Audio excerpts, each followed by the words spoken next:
A new report by Human Rights Watch finds that Israel committed war crimes in its ground offensive in the West Bank earlier this year. The European Union and the Indo-Pacific region have gathered in Brussels. For the Philippines, this is an opportunity to strengthen maritime cooperation. A new report by Human Rights Watch finds that Israel committed war crimes in its ground offensive in the West Bank earlier this year, after tens of thousands of displaced Palestinians were denied return after hostilities ended. In an interview with Euronews, the author of the report, Nadia Hardman, explains why. International law is very clear on this.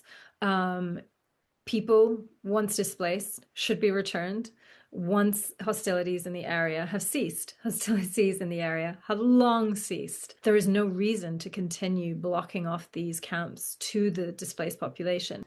Human Rights Watch also found that 850 buildings were destroyed across all three camps since military operations began in January, often without warning. This is the largest displacement in the West Bank since 1967. This is a case of mass and systematic displacement. The scope is just so huge.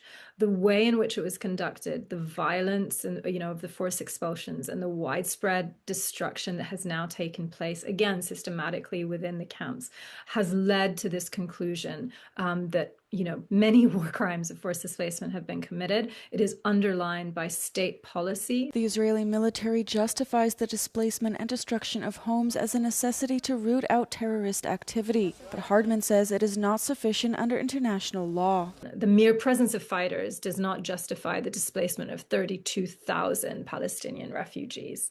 And this is what we have tried to engage the Israeli authorities on. We've asked questions, but the Israeli authorities have just repeated their justification being one of military necessity to reshape the camps because of their security needs. So they've not really engaged with the question of the right to return.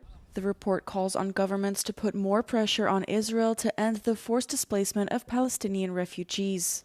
They want to go back to the lives that they were living before. And I think that desire to return cannot be extinguished. The European Union and the Indo-Pacific region have gathered for a meeting in Brussels. This fourth ministerial forum is focusing on the themes of resilience, prosperity and security. For some participants, such as the Philippine Secretary of Foreign Affairs, the event is an opportunity to strengthen maritime cooperation in the face of Beijing's claim in the South China Sea. The EU has been very supportive in its statements. Secondly, there's also been Secondly, there's also a lot of support through the visits of the member EU countries, frigates that passes the South China Sea, and this gives a lot of impetus on the relations and the principle of the navigational aspects of the challenges that we have in the South China Sea. Manila and Beijing have accused each other of being responsible for several maritime confrontations and other incidents in the region in recent months. Chinese authorities claim certain waters in the region, even though an international court has ruled against them. The Philippines has therefore welcomed the participation of some EU member states in maritime exercises as observers.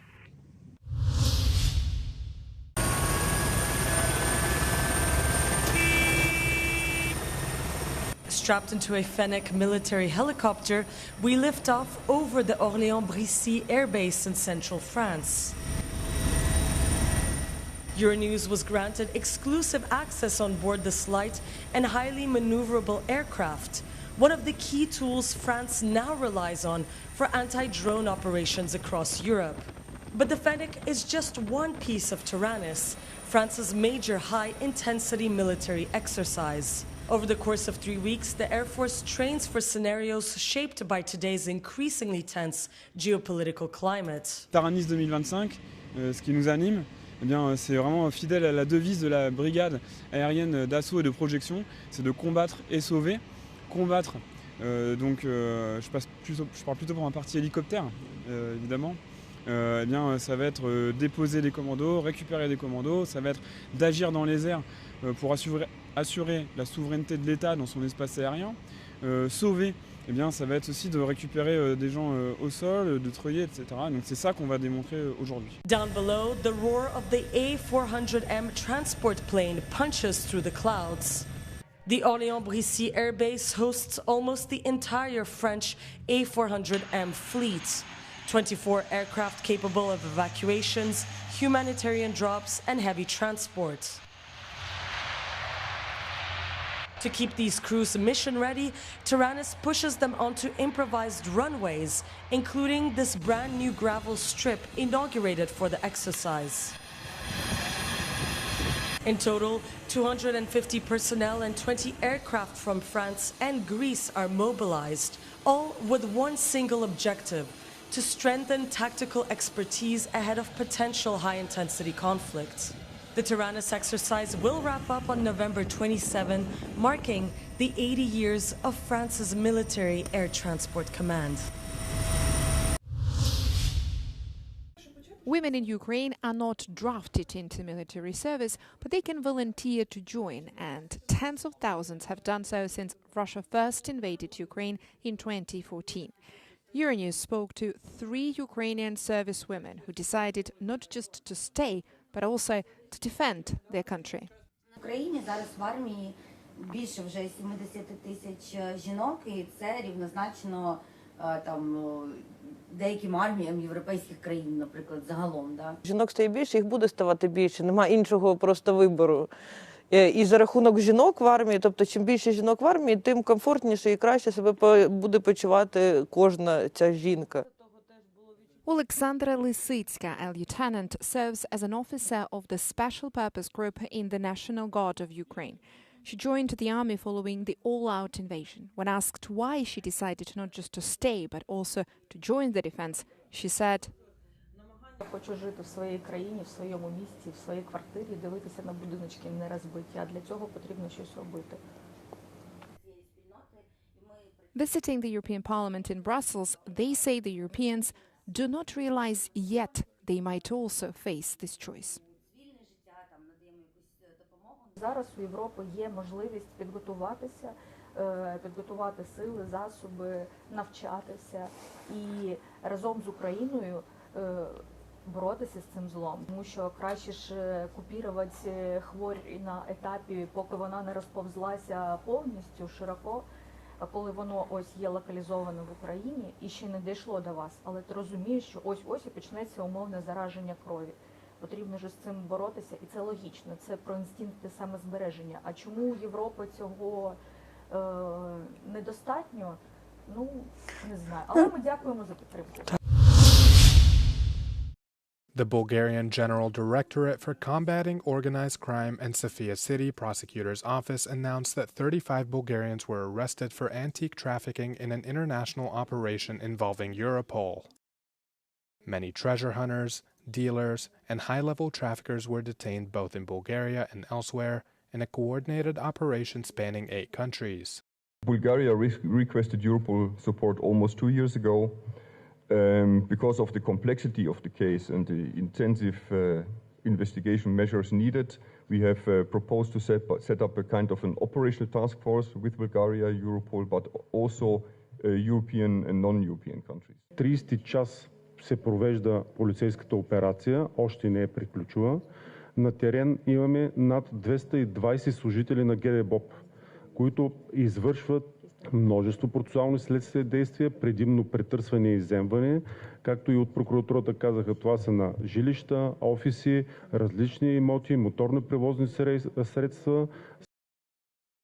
The criminal network has operated for 16 years across Western Europe, the United States, and the Balkans.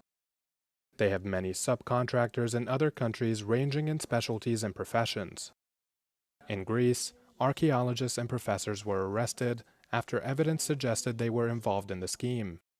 Общата стойност е над 100 милиона евро на откритите вещи на черен пазар. Това не е цена, която е определена на нормалния пазар на артефакти. Още повече говорим за артефакти, които са придобивани незаконно някои от тях, голямата им част, от нелегални разкопки в района на Балканските държави, така също и в Италия. In addition to international trafficking of historical valuables, members of the group are also being investigated for money laundering and other financial offenses.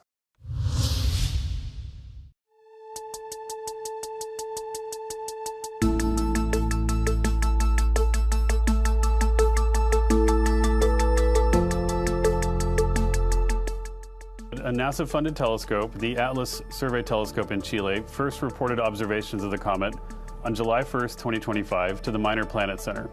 And NASA has been tracking and studying Comet 3I Atlas ever since. This object is a comet. It looks and behaves like a comet, and all evidence points to it being a comet. But this one came from outside the solar system, which makes it fascinating, exciting, and scientifically very important. This is only the third interstellar object like this that humanity has ever found. There is circumstantial evidence, given how fast it has come in to our solar system, that it came from some very old population, solar system around a very old star. Quite possibly, we can't say this for sure, but the likelihood is it came from a solar system older than our own solar system itself, which gives me goosebumps to think about, frankly, because that means the 3I Atlas is not just a window into another solar system, it's a window into the deep past, and so deep in the past that it predates even the formation of our Earth and our Sun.